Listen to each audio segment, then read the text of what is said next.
तो गाइस ये कहानी एक ऐसे एनिमे की जहाँ पर पूरी दुनिया में सिर्फ 5 आदमी बचे हैं और उनको जैसी रिस्पॉन्सिबिलिटी दी गई है वैसी रिस्पॉन्सिबिलिटी हम सबको चाहिए। एनिमे थोड़ा वियर्ड है, जैसे कोई कमाल का साइंस एक्सपेरिमेंट हो। तो आपको अगर एडल्ट ड्रामा चाहिए तो ये आपके लिए एकदम फिट बैठेगा।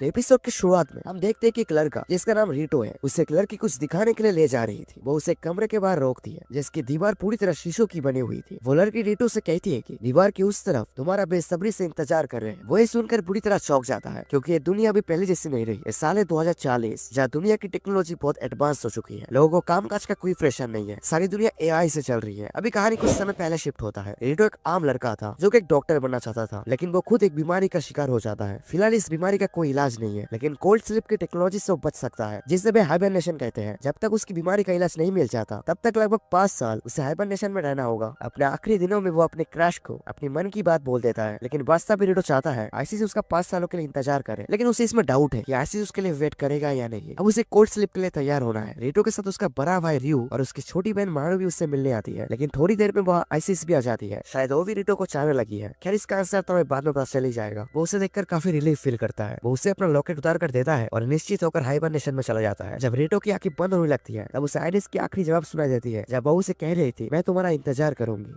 उसके बाद जब 5 साल बाद रीटो की आंखें खुलते हैं तो वो खुद को फीमेल नर्सों के बीच पाता है जो उसे देखकर अजीब तरह से शर्मा रही थी। फिर एक पर्पल बालों वाली लड़की उसके पास आती है और कहती है कि इस साल है 2045 और आपने 5 साल पूरे कर लिए हैं। इस लड़के का नाम बीरा है जो कि रीटो की अटेंडेंट है। फिर वो रीटो को एक लेडी डॉक्टर के पास ले जाती है और डॉक्टर उसकी बीमारी को चेक करती है और वो कहती है कि अब वो बिल्कुल ठीक है। असल में वो जब हाइबरनेशन में था तब दुनिया में एक ऐसी वायरस का जन्म होता है। टेक्नोलॉजी उसके बारे में बताती है जो कि इतना खतरनाक है कि 3 दिनों में मरीज को मार डालता है। आज तक उसका कोई एंटीडोट नहीं है और इसकी वजह से पूरी दुनिया की आधी आबादी खत्म हो चुकी है। तभी मेरा कार की विंडो सीट को हटाकर उसे बाहर की दुनिया दिखाती है कि किस तरह पूरी दुनिया खत्म हो चुकी है और अभी इस दुनिया में ना के बराबर मर्द बचे हैं। रीटो को लगता है कि ये सब झूठ है, इसलिए वो कार से बाहर आके खुद भागना चालू कर देता है। लेकिन जब वो बाहर की स्थिति को देखता है तो चौंक जाता है। वो एक भी आदमी नहीं था, केवल औरत और लड़कियां थी। तभी कुछ लड़कियां उसके ऊपर झपट पड़ती है, लेकिन बीरा और उसके गार्ड उसके सामने आकर उसे प्रोटेक्ट करते हैं। बिना बताती है कि 4 साल पहले इनके वायरस नाम के एक मेल किलर सारी दुनिया के मर्द को अपने चपेट में ले लिया और अब रीटो के अलावा और 4 आदमी है जो इस दुनिया में अभी बचे हुए हैं, जो कि हाइबरनेशन में रखे हुए हैं। और ये उनकी जिम्मेदारी है कि वो अधिक से अधिक बच्चे पैदा करके ह्यूमैनिटी को खत्म होने से बचाए। पहले तो रीटो के सब अजीब सपने जैसा लगता है, पर वो बच्चा पैदा करने के लिए बाकी औरतों के साथ नहीं सो सकता क्योंकि वो दिल से केवल आइरिस को पसंद करता है। इस जगह भी अगर आप होते तो आप क्या करते, कमेंट में जरूर बताना। लेकिन रीटो फिर भी ये सब नहीं मान रहा था। रीटो को कॉन्विंस करने के लिए वीरा उसकी छोटी बहन माहिरा को भी उससे मिलाती है। फिर वो अपने बड़े भाई रियो के पास उसको लेके जाता है, जिसे कि वायरस से बचाने के लिए हाइबरनेशन में रखा गया है। वो उसे आइरिस के बारे में भी बताती है जो कि 3 साल पहले वायरस का एंटीडोट ढूंढते हुए अचानक कहीं गायब हो गई है। इस सुनकर रीटो काफी घबरा जाता है और आइरिस को कॉल करने लगता है, लेकिन उसका कॉल नहीं लगता। रीटो काफी सोच में पड़ जाता है कि इस दुनिया का क्या हाल हो गया है। तभी उसके रूम में बीरा आती है और अपने कपड़े उतार कर उसके ऊपर चढ़ जाती है और उसे संभोग करने लगती है, पर रीटो उसे ऐसा करने से रोकता है और चले जाने के लिए कहता है। भले ही वीरा चली जाती है पर कोशिश करना नहीं छोड़ती। अगले दिन वो लड़कियों का कैटलॉग लेके आती है और रीटो को उसे दिखाते हुए कहती है कि इनमें से कोई भी लड़की को चुनकर तुम उसे गर्भवती बना सकते हो। लेकिन रीटो इसमें इनकार करता है और वो वीरा से कहती है कि किसी के साथ भी संभोग नहीं करेगा। वो जिससे प्यार करता है वो उसी के साथ जो करना है करेगा और वो उसे ढूंढने के लिए 1 महीने का वक्त लेता है। वीरा इस बात में तो सहमत नहीं थे, लेकिन उसे उसकी बात मानना ही पड़ता है क्योंकि वो 1 महीना तो मांग रहा है। लेकिन वीरा भी शर्त रखती है कि जब तक वो नहीं मिलता तब तक वो हर रात उसके रूम में अलग अलग लड़कियों को भेजेगा ताकि वो उसे सेड्यूस करे, गर्भवती बना सके। इससे फर्क नहीं पड़ता रीटो संगम करे या ना करे, पर लड़कियों को वो भेजेगी।